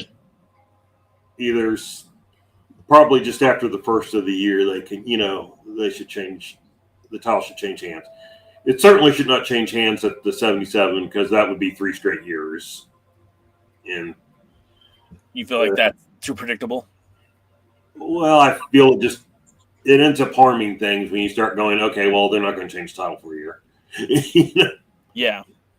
And so yes, I would keep the title on Latimer, but start that feud, a real feud, not that crap they did with Aaron Stevens and real quick, even EC3. Do you think it should be Silas Mason versus Latimer at 77, or do you think they should hold? Yes, I think that's who it should be, and I think that's where it should. That's where it should. That's where it should start. Latimer can do a double turn. Latimer can turn heel. Mason turn face. Something, but something that starts a storyline. So that's the world title. Okay. World tag team titles, I'd probably put on the Immortals. Okay. World junior heavyweight title, I would certainly put on Rich Swann if he's sticking around for a while. Honestly, even if he's not sticking around for a while, I'll put the title on him and let somebody else take the title off of him. Women's, yes, it's time for Markova. It's time for Kenzie's had a 2-year run. Again, she actually won it 2 years ago at the anniversary show. Give Markova a good 8-9 month reign. Then we can see if there's somebody that either we can put the title back on Kenzie or find somebody else. So national title. Mims, the character, has been good. Mims, the booking of the national champion, not as much. And they may need to freshen that up with either a good feud, maybe bringing somebody back with some charisma that would work well with Mims. Hallelujah. Exactly. Sounds like you're foreshadowing. No, not me. I don't know anything. I don't shadow anybody's fours. Yeah, exactly. But, get something out there that would kind of help somebody out there who could generate interest and excitement in the way that Dusty used to be able to do it. Can I say something about that? Sure. Real quick. I hope that wrestler makes a lot of dinero. Go ahead. I hope that person that you're speaking of, they do a double churn and put that person with Church's money and send and put Mims back on the babyface side. Hey, that could work. Again, a story. Mims needs a story. He very much does. 100%. I think even Silas Mason needs a story. They haven't really done. Silas hasn't really beaten any of the big stars there. No, the biggest star is not their normal wrestler. He beat. Look, he beat Brian Idol, and that's about it. Yeah, that's my point. And so he needs to, in this build-up with Latimer, not every match is Latimer, but so, hey, maybe to get a world title shot, he needs to go through former world champion EC3, who he wasn't able to win the national title from. Or the world. Or the world. Maybe he needs to look at somebody like, Murdoch. Trevor Murdoch. Maybe he needs to look at somebody they can bring in from the outside who has some name value or whatever. So this would be a good use of Cardona. It would be a great use of Cardona. So here's Silas Mason's 2025. Lost to Colby Carino. As a tag team, beat the Country Gentlemen with Alex Taylor. Beat Brian Idol at Hard Times 5. I think we knew about that one. Then there was some untelevised matches where, weirdly enough, Kratos and Silas Mason teamed together at the Sacramento Grilled Cheese Festival. Also wrestling one of the Fatus in the Grilled Cheese Festival, Journey Fatu. Then we get him back at Crockett Cup. We, if you know the spoilers, and then had another victory at the Tampa TV taping. So not really all that assuming and not that of a building up to a world heavyweight title. How about this? Let me see if this grabs you. When did he lose to Carino? And he lost to Carino in the He beat Carino 76. No. Or whatever I went to. Round of the Jack Stain tournament. Oh, okay. Jack Stain. And Kerry screwed him over. Yeah, Kerry tried to interfere and it didn't work. And okay, I'm glad I want to watch the NWA because that was whatever. Yeah. So, I mean, look, I'm all about the shakeup too. I think it's time to change some things. And I don't know if I would put Silas Mason in that world title match because I don't feel like, on paper, he hasn't really earned it yet. He's going to get a big victory at Crockett Cup. We know that. He gets a victory at the TV tapings, but putting him in the main event, man, I feel like, why are we rushing this? To DK's point, he doesn't necessarily have to win to start the feud, but I don't even think he should get the match at this point. But I don't know who should get the match. I don't know if there's someone better to put in that place. He beat Hammerstone at the Crockett Cup. Everybody knew that's who he was wrestling. So yeah, he beat Hammerstone at the Crockett Cup, got the big victory there. But it wasn't a huge oh wow, he dominated that match or he really earned that victory. It was kind of, anticlimactic, to be quite honest with you. And I would like to see. Go ahead, Jane. Was it? I don't remember it that way. Look, we'll see in a couple weeks, right? You will. I want to watch it. Okay, I'll let you know.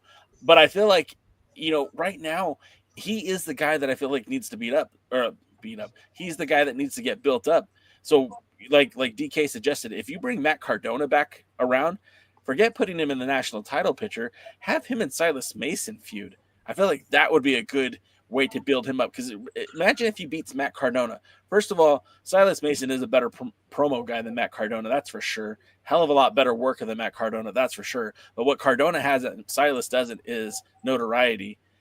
Cardona is a famous independent wrestler, and he's the indie deathmatch god and all that other garbage. But if you put Silas Mason in the ring with Matt Cardona and he gets a very conclusive victory, and then you add that on top of his victory with Hammerstone, now you're cooking, right?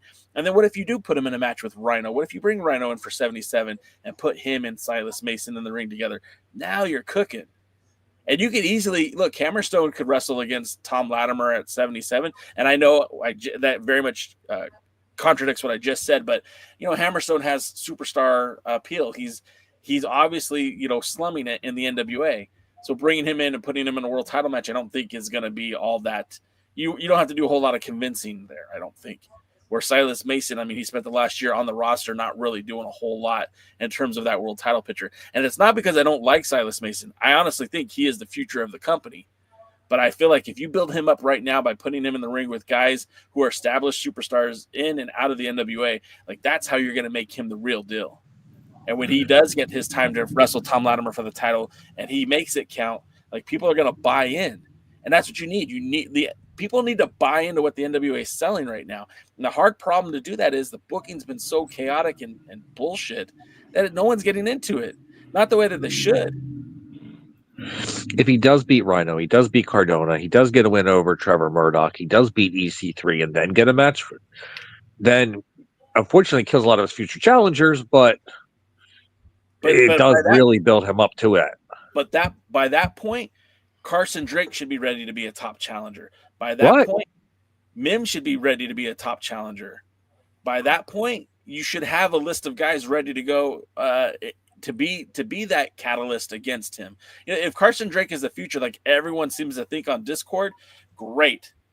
I'm wrong, great. Let's put Carson Drake in that picture. Have him sell me a seat the way that Silas Mason does. And if he's ready to do that, then you're going to get a hell of attendance at the next NWA event when him and Silas Mason go toe-to-toe. But, that's neither here nor there. I do got to, since you've made that comparison real quick, I do got to say maybe that's one of our issues when it comes to Carson Drake. And I talked about this a little bit last week. The person who is Carson Drake, and I don't know his real name, sorry. Maybe it's Carson Drake. The person who is the character of Carson Drake, I don't believe him. Yeah, I don't either. When he gives a promo, I don't believe him. When Thrillbilly gives a promo, it's the same as when he was on our podcast talking. It's the same whether he's on the show, whether he's doing a 3 a.m. news segment or a weather thing or whatever, or talking to the girl about, touching his bicep and everything like that. He's just, you listen to him and it's him. That's who it is. And there's even, I think, some of that with Cody Rhodes when you listen to some of the promos he gives. That's him. Ric Flair, he lived the character. It wasn't a character. It wasn't a gimmick. It was Ric Flair. Right. Richard Flair was Ric Flair. Yes, sir. And stuff like that. And Harley Race was Harley Race. There was no gimmick to him. Not Dave Dahl's pro wrestling persona is real life Dave Dahl turned down the 7. Okay, real quick, just because you brought this up, the guy that tries to embody the spirit of Harley Race now is Trevor Murdoch. So I'm going to ask you this, DK. Is Trevor Murdoch, or is he playing a gimmick? No, Trevor's Trevor. I think he's pretty close to. I mean, I've seen him some other places, and he talks pretty much the same. I remember they said something to him when he, because after he won the world title, he showed up one of the things with the Jay died. I'm sad. No, on the live. We can't say that word on TikTok. Oh, Jay unlived. Now I'm sad. I'm sure that can be edited. Anyway, where was I at? Where was I going? What were we Trevor Murdoch. Yeah, I mean, I've heard him talk other places and stuff like that. And that is pretty much the way he talks. And like when he first won the world title, he showed up in a, kind of a shirt and a button-down shirt and a jacket. And I won't call it a suit because it wasn't. But, and they asked him something about, if he was going to be changing the look of the world. And he goes, well, I'm me. He goes, I got to continue to be me. Will you stop talking to your TikTok whores? But you can't call him that. Why not? Is that a word that's banned on TikTok? I'm sure that'll get me disqualified. Thanks, DK. That's nowhere near as bad as Jaden, so I'm fine. Yeah. So anyway, and the point is, if you'd stop, flirting with your TikTok whores, I wouldn't be saying it. So hey, the whole point of me being on TikTok right now is to get you dinosaurs on TikTok. I don't even have any social media. Right. Well, I'm not telling you you're going to create a social media account for TikTok. I'm saying the whole point of me being on TikTok right now is that this podcast you go to TikTok. Sorry, Jaden posted something in our chat. I saw it. That's inappropriate language even for you, Jaden. First of all, why you didn't that say is it. a 100% appropriate language for me if you know me at anything. So anyway, getting back to Trevor. Yeah, I mean, I think that's Trevor Murdoch. Sadly, I almost think EC3 is EC3, which kind of scares me. Oh, I believe it. I 100% believe it, and I've heard some stories that I can't express online, but bro's living the gimmick. Some people aren't living the gimmick. Some people are the gimmick. I think he is the gimmick. Or people get accused of being a gimmick when they say, "Oh, that's Jaden's gimmick," but in reality, they just don't know that they're pissing off the wrong person. Well, they kind of do that with Jim Cornette. A lot of people go, "Oh, well, Jim Cornette just says these things or whatever because he's got his podcast or he's doing his gimmick." From the day Jim Cornette got into wrestling, we've gotten Jim Cornette. So I'm going to say that I disagree with you, and I'm going to base that on someone who has a relationship with Jim Cornette who says, yeah, he's pumping it up for the numbers. A lot of people say that shit, and a lot of people say that shit because they want to believe that shit. I remember somebody said that that the Bret Hart thing was a work with, Razor Ramon said the Bret Hart thing was the work. He says it. He's been saying it forever. Till he said it to the day he died, but nobody else believes really of that. There's people that believe that 9/11 is an inside job.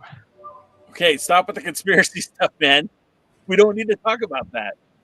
Well, you can make your points without getting into that stuff, man. Everybody knows I just say what comes to my mind. Some of it's fun. Like there are people now that think all the floods that are happening all over the country is because they're using drones to seed clouds. And yet they never do this where places where it'd be helpful to use drones. Some people believe Epstein killed himself. Exactly. Okay, so I just happened to get onto another app that used to be a bird, and Elon Musk tweeted 3 hours ago, "Wow, I can't believe Epstein blanked himself before realizing it was all a hoax." That was, and I just scrolled onto it, and why I stopped scrolling is because somebody tweeted, "What's the nastiest bump you've seen in wrestling?" And Filthy Tom Lawler shared a picture of Father James Mitchell and Gags the Gimp from Saw Win with all the ladies and the white powder. So I thought that was kind of funny. All right, that's hilarious. That was hilarious.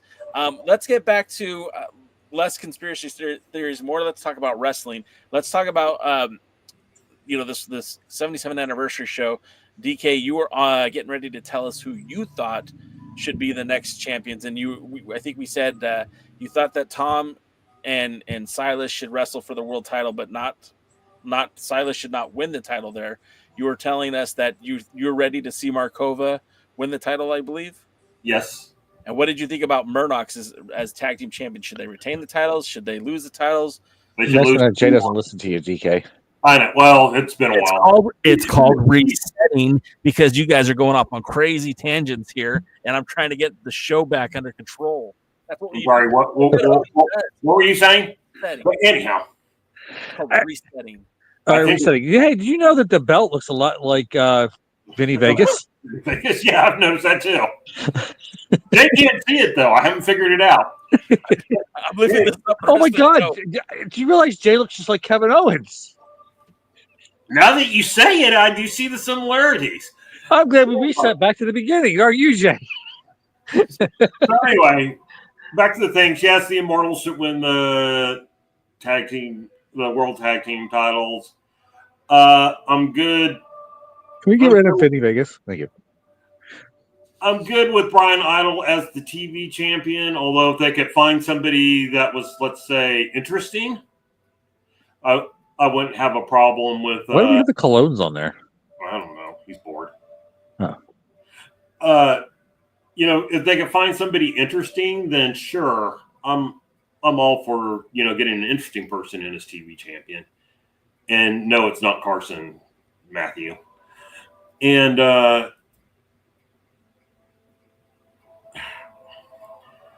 I would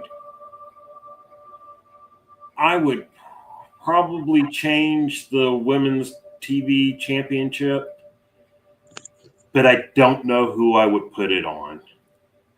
I have the answer for you on that one. Kylie? No. Big No? Mama. Big Mama. Is Big Mama coming back? Well, I mean, look. Is this Big Mama's house now? Big Mama did not say, I don't want to work for the NWA anymore. Big Mama just hasn't been booked. And I mean, look, there's tons of reasons. Maybe the dates that she was available, they weren't, or vice versa. But Big Mama, I mean, why not? Her losing the title, they fluked it out. Like, they changed the time limit to a 10-minute match instead of a 605-minute limit. They never really gave Mama much to do as champion. She never defended the title on Power until she lost it. And Tiffany Nieves is your tag team champion. If Tiffany Nieves is focused on the tag title, you bring Big Mama back to win that title. You could still bring somebody like Hollywood Haley Page. Not Haley Page. What's her name? Haley J, excuse me. Hollywood Haley J. I did say Hood. I specifically said Holly Hood, but I did say Page and not J. So apologies. But when you switched it back, you said Hollywood when you were trying to get the second time. You double stuttered. I think they should put on Cahangas. Cahangas? All right. I'm not dealing with that anymore. I mean, I wouldn't have a problem with it being Big Mama if they want to use Big Mama again. It would be interesting to see what she could do in an actual title reign. Give her something to do. Like, look, they put the belt on her for a reason. There was some sort of plan. At least I want to believe there was, but who knows? There are a lot of younger women in the NWA, like the territories, that you could start filtering through. And, the test could be like Big Mama, bring in some of the gals from, Exodus Pro, bring in some of the gals from, Joe Kazana Promotions. Like, remember Roxy, one of the ladies from Pretty Empowered? Like, where'd she go? She was a ring announcer for, I think, because she was injured. Yeah, Joe Kazana. That's the last I heard of her. I don't know what's that. Okay, Bring in Christy James. That's what I think. That's what I was going to say. If I were to bring somebody in from a territory or something like that who's also wrestled for the thing, I would not bring in CJ, but I would bring in Christy James. Yeah, no, that would be smart. And then what was the other gal's name in Texas too? I think she would be somebody I'd bring back in too. I can't think of her name right now. And then Thunder Rosa. that would be a blessing if they can get Thunder Rosa. That's not going to happen.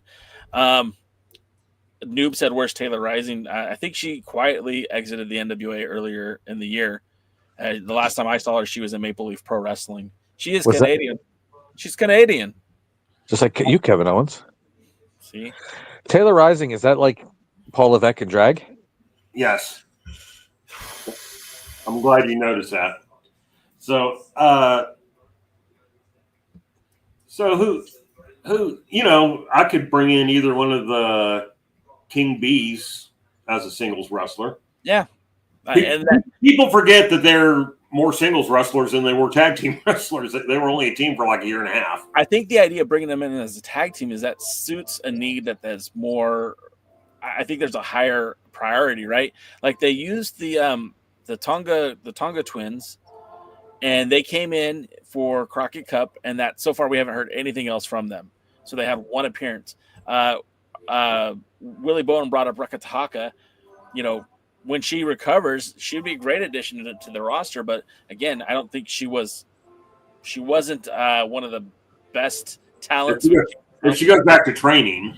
Yeah, well, and who knows what we'll get with Rekka Tahaka when she comes back. But I'm hoping, if the time comes that, she can make an impact positively in the NWA. People improve. Look at Jade Cargill. Yeah, it takes time, though. Well, but I mean, even like I saw a few of her matches before the injury angle, which to this day, nobody really knows if she was legitimately injured or not. And, she was better than her AEW days, but she was still pretty green. Over Metal just actually had the best answer. And as much as I love Big Mama, and she was great when she came on the podcast, La Rosa Negra would probably be the ideal choice for your TV champion. I think even Jaden would agree with that. Yeah, I've always been a fan. Here's the great thing about a TV title. 3 of the girls we're talking about should hold it this year. Yeah. They all should. Every single one of them should. Yeah, that's right. I wouldn't go that far. Well, but at least 3 of them. At least 3 of them should hold the title. Even let's say in the next 6 months, 2 of them should. What about this, Jaden? What about this? Meet me halfway. In the next by NWA 78, 3 of them should have held that women's title. How about that? Is that palatable for you? That's fine. There's some of them that I don't see it. I hate the whole thing. Oh, somebody deserves. This person deserved to be world champion.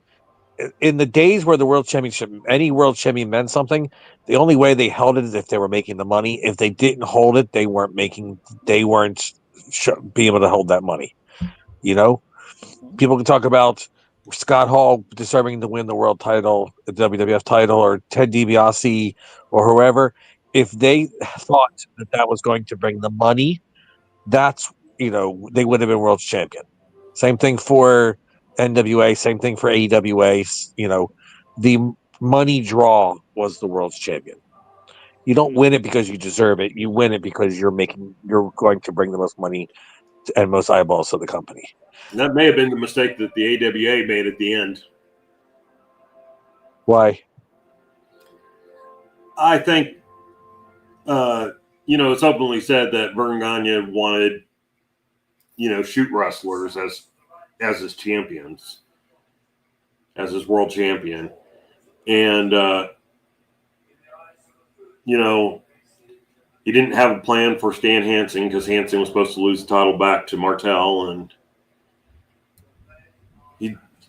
And then after that, he was less involved, and that's where we get some of these things. But I don't know. You just don't know what happens in the world. Would Hulk Hogan have been successful as an AWA champion? I don't know. I think he would have, because the little bit of AWA I watched, because again, by the time I saw AWA, the promotion was basically gone anyways. But I did see a lot of that best of footage, and they had those dusty finishes where Hogan would win the title and the fans reacted. And like you would see the kids get involved and excited. And I feel like Vince knew that Hogan was going to be a draw. That's why he lured him to the WWE. I think had Gagne been able to convince Hogan to stay, they would have done a lot bigger business in the NWA. Would they still be AWA? Excuse me. Would they still be around? Maybe not. But I feel like they would have definitely had a fighter's chance with Hogan being their world champion. Well, Hogan McMahon was kind of lightning in a bottle. Sure. I'm not saying that neither one would have been successful without the other, but I am saying that neither one would have been as successful without the other. But yeah, I mean, I think, but supposedly, story, I don't know, Jaden may know more than me on this one, but story was they were going to put the title on Hogan. And then Vern changed his mind. Yeah, I heard that. The story was that he wanted to get commitments away from Japan, and he wanted a piece of his merchandise money. Mm-hmm. And that's the deal breaker. Hogan didn't want to give either up. And also, I'm going to say it's a lot of revisionist history, too. A lot of the early success of the WWF wasn't solely contributed to Hulk Hogan. It wasn't until later that Hogan became the big deal. people don't forget that a lot of the early success of the WWF was also Jimmy Snuka, was also Sergeant Slaughter, was in its lower cases and sometimes Junkyard Dog. And it wouldn't have been nearly, without, in my opinion, without Piper and slightly lesser Paul Orndorff. Well, like what I was going to add to that is what Vince did that was so brilliant was he got the top names out of a lot of the territory. So bringing in Junkyard Dog was a very much calculated move because you got somebody out of that territory, and he was a top draw in that Mid-South area. And then you put him into the Titan machine, and now not only can you see him on television every week in syndicated markets, but now they're also touring in that town, so you're not missing out. And where they placed them on the card in towns shifted.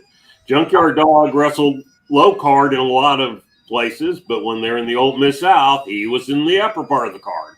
And they did that with a lot of those. They did that in not just with JYD, but like you said, bringing in Piper, and guys like Greg Valentine, these were JCP guys, and they brought them into the WWF, and when they were touring, like the stars that you were watching.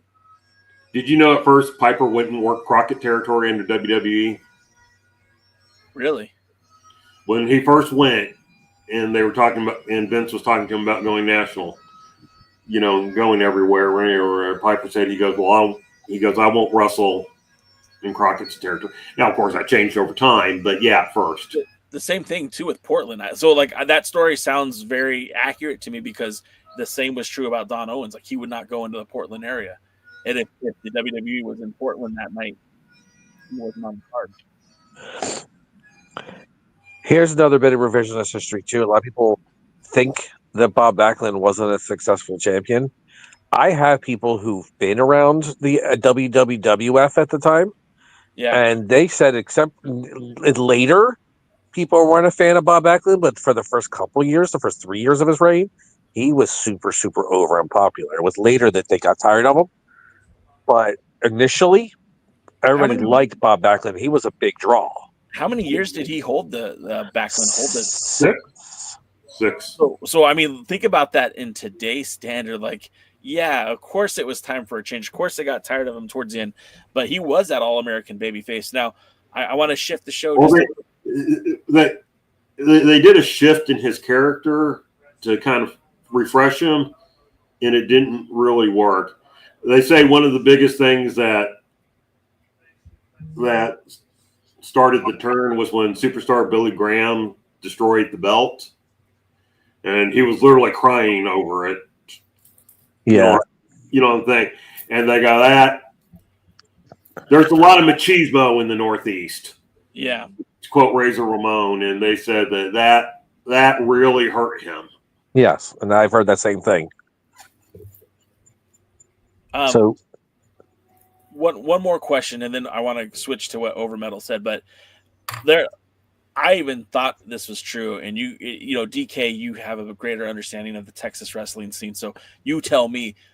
But long before they thought about bringing in Kerry Von Erich in the IC title run that he had in the early '90s, there was talk, and tell me if I'm wrong. Was he not one of the guys that they were considering to put in Hogan's position? Wasn't also Magnum TA one of the guys they were considering to put in? No, Magnum was not. The original four originally were Hogan, Flair, Dusty, and Kerry Von Erich. Okay. Yeah. Okay. Yeah. In fact, a lot of people forget, but the WWF magazine of the time actually covered Kerry's NWA title win. They did an article and everything featuring him, and Hogan's already champion. I mean, but he'd only been champion a few months at this point. Do you think? And this, I just want your opinion on this, DK, and Jaden, you chime in too. If they would have went that route and brought Kerry Von Erich in as opposed to Hulk Hogan, and as beloved as Kerry Von Erich was, and as over as he was in that market, and I mean, he did have a pretty successful run in the WWE as an IC champion. Obviously, this was after years of addiction issues and some unfortunate injuries for Kerry. Do you think that that Kerry could have had the same run that Hogan had? And Not that's opinion based. all. Not at all. No. Okay. Anybody who knows anything about Kerry Von Erich knows that was a disaster waiting to happen. Look, Kerry could have had a good run, probably 83, 82, somewhere in there. He could have had a good run somewhere as a champion. He was very young at that time. But if you had put him with like Gary Hart or somebody to take care of him, and take him on the road or something like that, he could have had a good – I think he could have had a good run over the summer if they had let him keep the title over the summer, in 84 and stuff like that. But Kerry wasn't a good promo. In fact, really only David was a good promo when it came to the Von Erich brothers. But he had a natural charisma. The girls did love him, literally. And, that was something I was talking about early, last week about being over. What's over? That emotional connection. Boy, in Texas, there was a big emotional connection to the Von Erichs. Mm-hmm. And the Freebirds. Uh-huh. And Chris and Gino and some of the others even. But my point was that, no, I'll be honest. I don't know that Dusty could have done it. Promos, though, man, Dusty was so much better than Hogan in promos. He was better, but he was a different type. Dusty's somebody, and when Becky Lynch and Sasha Banks first won titles in WWE, yeah, they weren't that successful. Okay. And they were people who, and they were people who were better challengers than they were champions. And it really wasn't until Becky's heel run as the man that she was able to get over to the point that she was able to be a successful champion. I don't know that Sasha Banks ever was that successful as a champion. I think Sasha Banks now is Mercedes Moné is doing big business, but that's neither here nor there. I do not agree. God, she has pure X-Pac ROH heat for me. Yeah. Well, honestly, since I don't watch AEW, I really don't know enough about what she does. I was glad she didn't win the title, but I would like one of the great things about not watching AEW is I don't get tired of Toni Storm, because I hear like some people are tired of the gimmick, but since I only see it in clips here and there, it's like, oh, I just enjoy it so much. Not necessarily the matches, but the gimmick. I would like to stir the conversation back to the NWA. Well, yeah.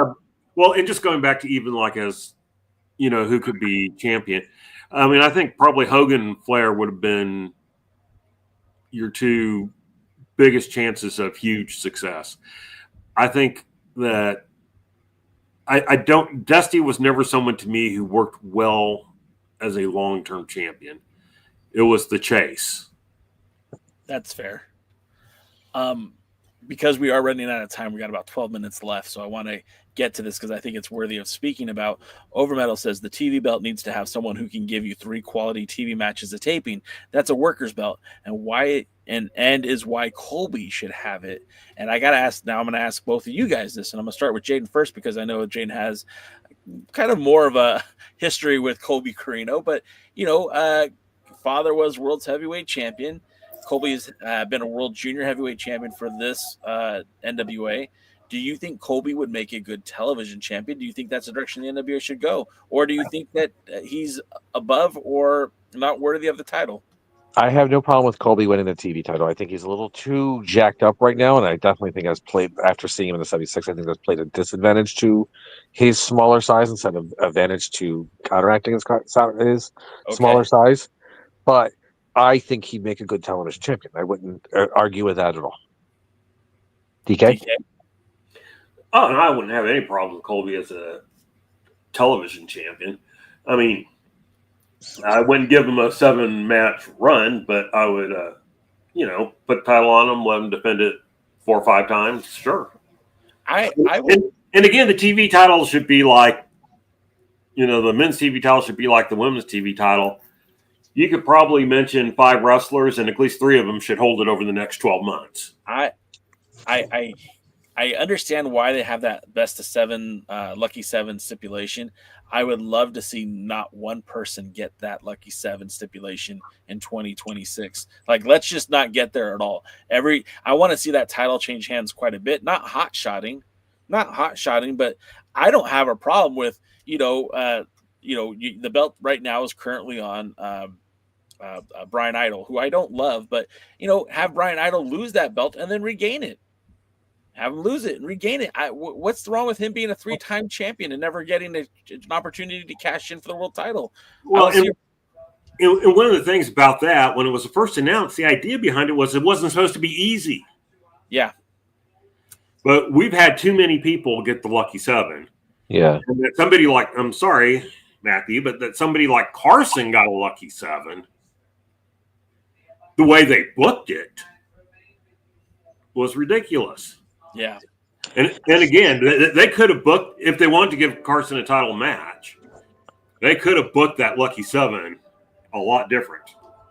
So we are desperately running out of time, and I know that there is some big news for the Dangerous Adrenaline Wrestling Gladiators, who have events coming up next week in 5 of them. Technically 15 of them or 16 of them.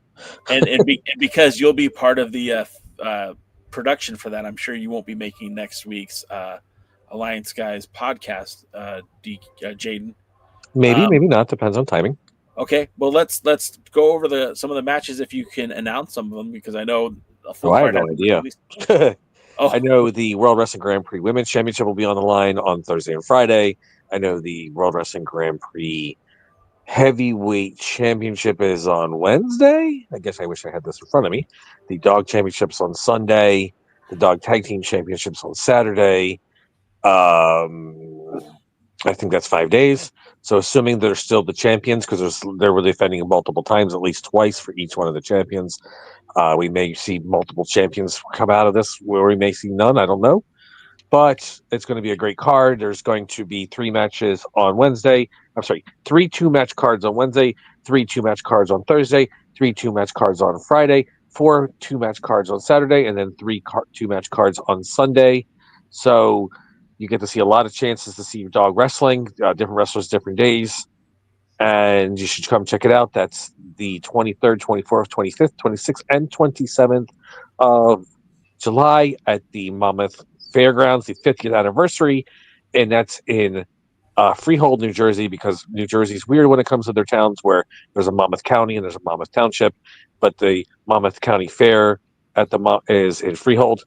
So yeah, there's that, and that's going to be great. And again, assuming any of these wrestlers are still champions, they will be defending on August 30th at Rowan University for the Battle of the Profs, which is such a name that I wouldn't have chose myself, but Rowan likes it, so I guess that's what the sponsor wants. And then there's going to be October 9th is actually now scheduled for Rowan College of Burlington County. That's a Thursday, and it's going to be a match exclusively for the people at RCBC. But so if you want to go to a community college, get in there, and you get to see free dog wrestling on the 9th, or you can sign up for a university and go to Rowan on the 30th, especially because it's some freshmen only. And then I think there's more stuff coming up, but that's what we have currently. I want to know. When I went to community college, it was $11 a unit, so like that would be totally worth going and registering for $11 a unit, get to take a class and go see some pro wrestling. Well, you never know. You can go RCBC, Rowan College of Burlington County, or Rowan University. Technically, you could be in both. That's and you true. can see double the wrestling. Double the wrestling for twice the tuition. Hey, that's going to do it for us this week, guys. As always, it's been a blast hanging out with you on this Thursday.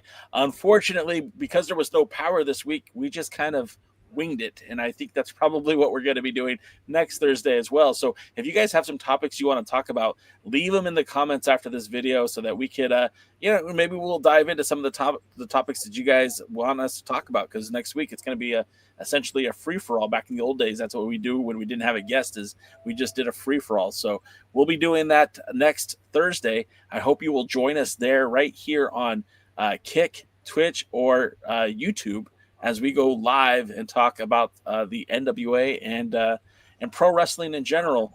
And stay tuned for our shot on Bumble. Or debut on Bumble. What? No, you're thinking of Rumble, not Bumble. That's a dating site, dude. And on OnlyPans, our cooking channel.